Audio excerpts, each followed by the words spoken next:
దక్షిణాఫ్రికా బంగారు గనులకు ప్రసిద్ధి. ప్రపంచంలోకెల్లా అక్కడే బంగారపు నిల్వలు వెలికితీయబడ్డాయి. అలాంటి గనులు మూతపడ్డా వాటిలో అక్రమంగా మైనింగ్ చేసే గ్యాంగులు ఉన్నాయి.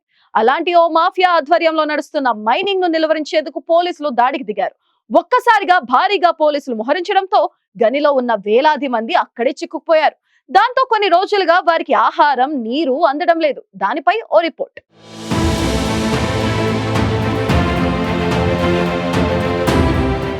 దక్షిణాఫ్రికాలోని ఓ మూసివేసిన బంగారపు గనిలో చిక్కుకుపోయిన జనం నుంచి హాహాకారాలు వినిపిస్తున్నాయి. అక్కడి ఓ మూతపడిన బంగారం గనిలో 4000 మంది చిక్కుకుపోయారు. వారికి ఆహారం, నీరు అందకుండా చేసిన పోలీసులు బయటకొస్తే అరెస్ట్ చేసేందుకు సిద్ధంగా ఉన్నారు. దాంతో వారు అరెస్టులకు భయపడి లోపలే ఉండిపోయారు. వారితో పనిచేస్తున్న నిర్వాహకులు మాత్రం తప్పించుకుని పారిపోయారు. దక్షిణాఫ్రికాలో బంగారం గనులు అధికంగా ఉన్నాయి. కొన్ని చోట్ల ముడి ఖనిజాన్ని పూర్తిగా తవ్వేసి గనులను మూసివేశారు. ఆయా గనుల్లోకి వెళ్లడం చట్టవిరుద్ధం. కానీ అక్రమ మైనింగ్ కు పాల్పడే ముఠాలు మాత్రం ఇలాంటి మూతపడిన గనులను లక్ష్యంగా చేసుకుంటున్నారు.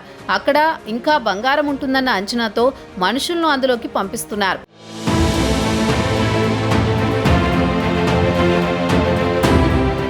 మట్టిని తవ్వేసి బయటకు చేర్చడమే వీరి పని. ఇందుకోసం వారు వారాల తరబడి గనిలో పని చేస్తూ ఉంటారు. ఈ గనుల్లో పనిచేయడానికి పొరుగు దేశాల నుంచి కూడా జనం వస్తుంటారు. ఇలా దేశ విదేశాల నుంచి అక్రమంగా తరలివచ్చే వారితో పాత గనులలో అరకొరగా మిగిలిపోయిన బంగారాన్ని వెలికి తీయడం, ఇదంతా పెద్ద మాఫియాగా మారింది. లోపల పనిచేస్తుండగా పైకప్పులు కూలడం లాంటి ప్రమాదాలలో పదుల సంఖ్యలో మనుషులు చనిపోతూ ఉంటారు. అయితే అలాంటి అక్రమార్కులపై ఉక్కుపాదం మోపేందుకు అధికారులు సిద్ధమయ్యారు. నార్త్ వెస్ట్ ప్రావిన్స్లోని స్టిల్ ఫ్యాంటిన్ గనిపై భారీగా పోలీసులు దాడికి దిగగా గని లోపల ఏకంగా 4000 మంది చిక్కుకుపోవడం సంచలనాత్మకంగా మారింది. వీరంతా కొద్ది రోజుల క్రితం బంగారం ఉందని చెబుతున్న మట్టిని వెలికి తీయడం కోసం గనిలోకి చేరుకున్నారు.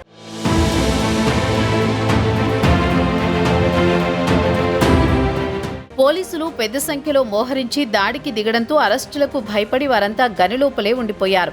దాంతో వారు ప్రస్తుతం ఆహారం, నీరు, ఇతర సౌకర్యాలు లేక అలమటిస్తున్నట్లు సమాచారం. ఉచ్చులో చిక్కుకుపోయిన ఎలుకల్లా వారి పరిస్థితి దయనీయంగా మారింది. అక్రమ మైనింగ్ కు పాల్పడే వారిని అరెస్ట్ చేసి శిక్షించాలన్న ఉద్దేశంతో ప్రభుత్వం, అధికారులు స్టిల్ ఫాంటిన్ ప్రాంతంలోని బంగారు గని ప్రవేశ మార్గాలను మూసివేసినట్లు సమాచారం. ఆహారం అందకపోతే వారు చచ్చినట్లు బయటకొస్తారని, అప్పుడు అదుపులోకి తీసుకుంటామని అధికారులు చెప్పారు. అక్రమ మైనింగ్ ను అడ్డుకోవడానికి ఇలా కఠినంగా వ్యవహరించక తప్పదని అంటున్నారు. నిజానికి విదేశాల నుంచి అక్రమంగా దేశంలోకి ప్రవేశించడమే నేరం. అందులో ఈ తరహా అక్రమ మైనింగ్ చేయడం అంతకు మించిన నేరమంటున్నారు దక్షిణాఫ్రికా అధికారులు.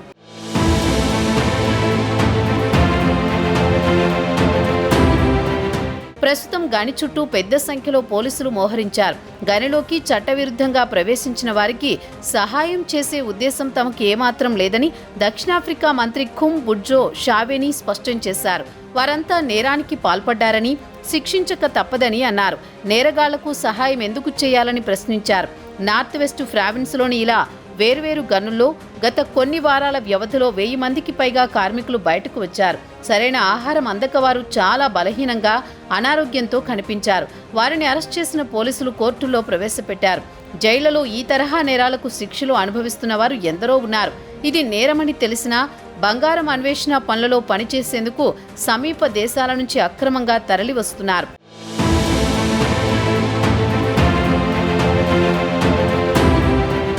దక్షిణాఫ్రికాలో అక్రమ మైనింగ్ ముఠాలతో శాంతి భద్రతల సమస్యలు తలెత్తుతున్నాయి. ఈ ముఠాల వద్ద మారణాయుధాలు ఉంటాయి. వీరు బంగారం, అక్రమ మైనింగ్తో పాటు డ్రగ్స్ కూడా సరఫరా చేస్తూ ఉంటారు. మైనింగ్ జరిపే విషయంలో ప్రమాదకరమైన పద్ధతులలో జనాన్ని గనుల్లోకి పంపిస్తూ ఉంటారు. వారిపై నిఘా పెట్టి తమకు అనుకూలంగా పనిచేసే వారినే ఎంచుకుంటున్నారు. అవసరమైతే వారు ఎంతకైనా తెగిస్తారు. అడ్డుకునేందుకు ప్రయత్నించిన అధికారుల ప్రాణాలు తీయడానికైనా తెగిస్తున్నారు. ముఠాల మధ్య ఆధిపత్య పోరుతో అనేక ప్రాంతాలలో జరిగిన పోరాటాలలో రక్తపాతం జరిగిన సందర్భాలు ఉన్నాయి. అక్రమ మైనింగ్ సందర్భంగా స్థానికులపై దాడులు, మహిళలపై అత్యాచారాలకు పాల్పడడం సర్వసాధారణంగా మారిపోయింది. అందుకే అక్రమ మైనింగ్ ముఠాలపై ప్రభుత్వం కఠినంగా వ్యవహరిస్తోంది.